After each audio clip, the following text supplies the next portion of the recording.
24 heures pour relocaliser de Lille. Est-ce que vous êtes prêts? Allez! Voilà, ça fait bon. Allez!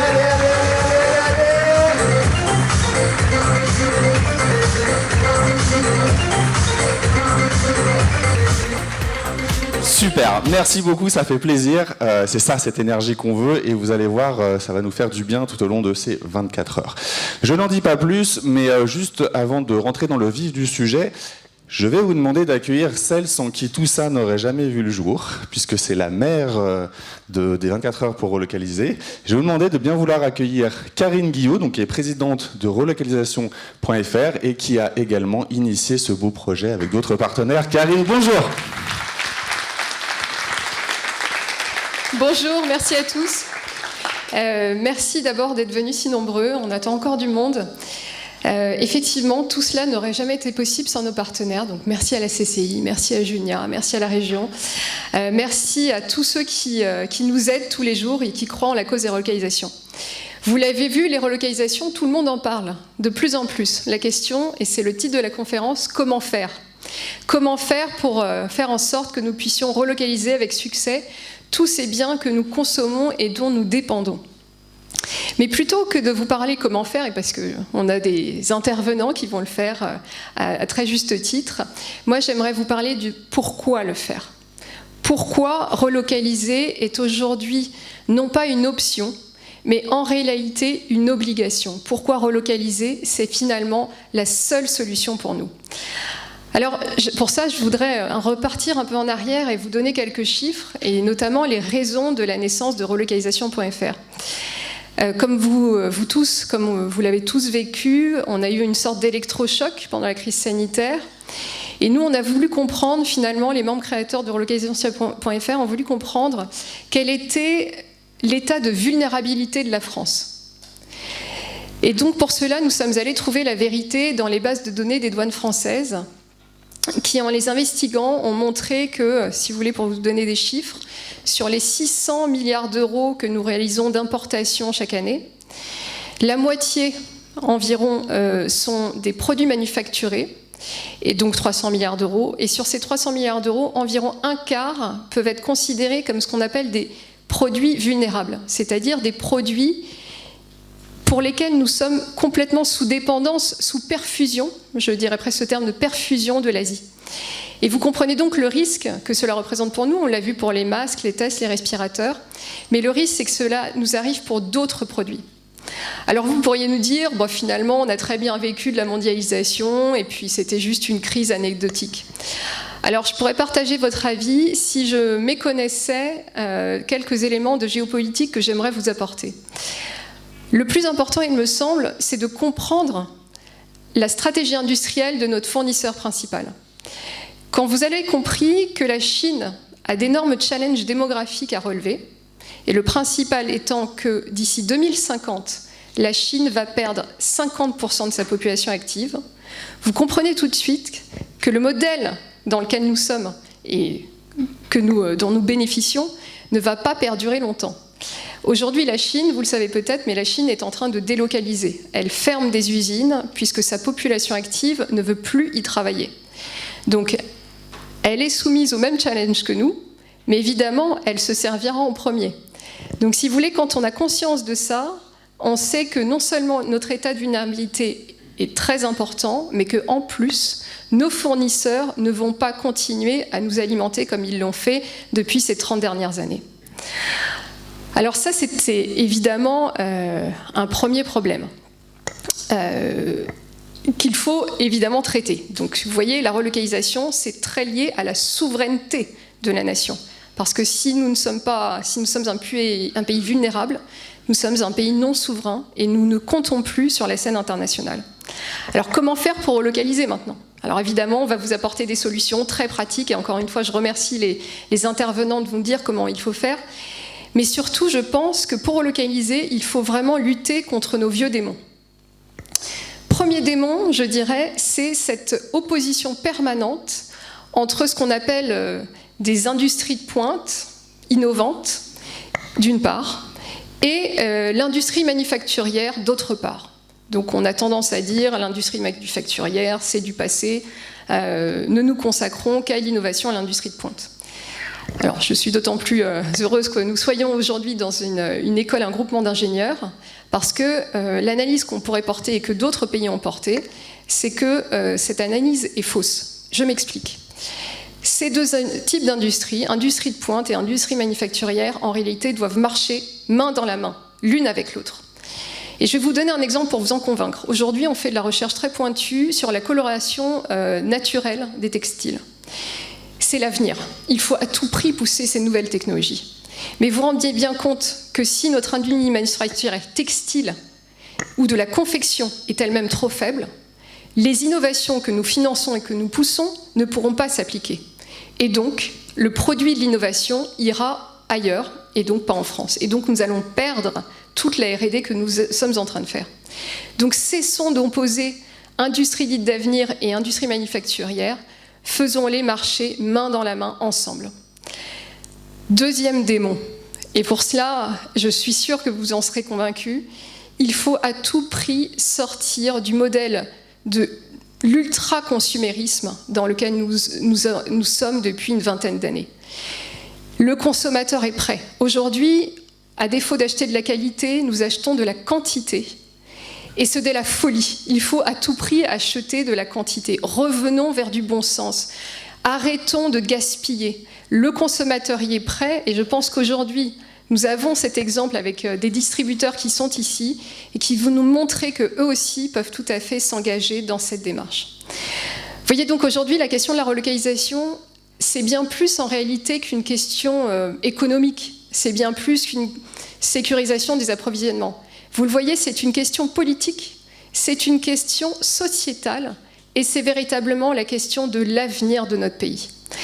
Voilà donc, merci à tous, merci de contribuer aujourd'hui à ces 24 heures. Nous avons de superbes projets.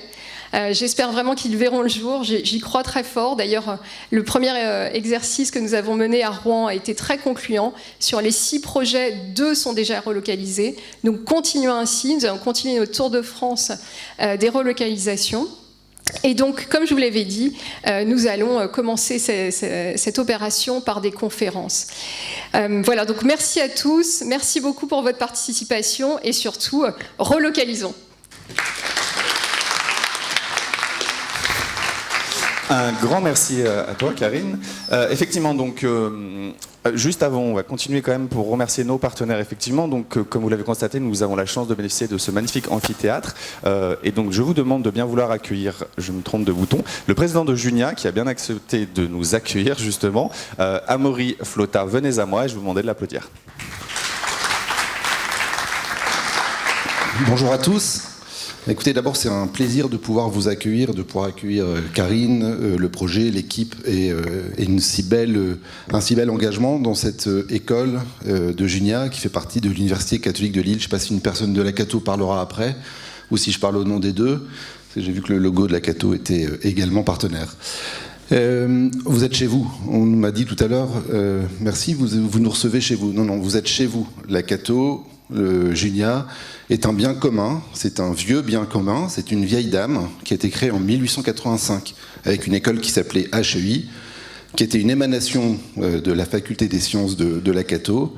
Et donc, le but de Junia et le but d'HEI quand c'était créé, c'était de former les futurs dirigeants industriels du Nord. Donc on a formé avant-hier les dirigeants, on a formé hier, on forme aujourd'hui, et on forme les dirigeants d'après-demain.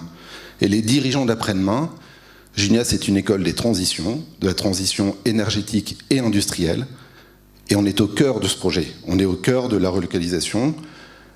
Le dirigeant industriel d'après-demain, ce sera celui qui aura compris que les enjeux se passent ici, que la consommation se passe ici, que la production se passe ici, et c'est ce qu'on apprend pendant 5 ans à nos élèves ingénieurs, au travers de nos démonstrateurs, au travers de l'ensemble de leur parcours pédagogique, de se dire qu'on peut refaire, on peut créer ici.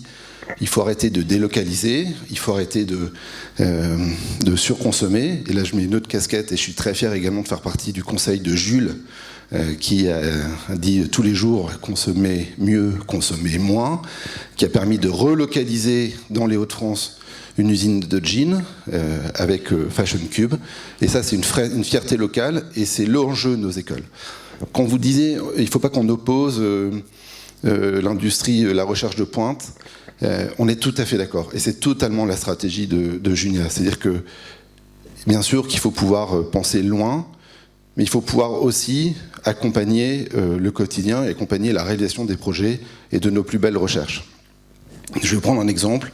Le monde change, vous le savez, l'enseignement change, la formation de nos élèves change, la formation à la sortie du baccalauréat change. Nous, notre réalité, c'est qu'on a 2 fois moins de candidats qui sortent du bac, qui peuvent prétendre à rentrer dans une école d'ingénieur. Comment on fait quand on veut accompagner des relocalisations qui ne pourront pas se faire sans ingénieurs, pour pouvoir se tourner vers l'entreprise et leur dire « on est toujours votre partenaire, on doit toujours vous fournir les ingénieurs pour pouvoir accompagner vos projets ». Il manque 6000 ingénieurs informaticiens dans les Hauts-de-France, plus de 20 000 en France. Qu'est-ce qu'on fait? On se dit on attend et on crève la gueule ouverte. On ne sait pas le métier d'entrepreneur. Et moi, je suis un entrepreneur, je suis président de Junia. Essayer de dire comment on peut faire différemment. Et faire différemment, c'est pouvoir accompagner des jeunes à la sortie de la scolarité et leur dire t'engages pas peut-être tout de suite vers une formation d'ingénieur.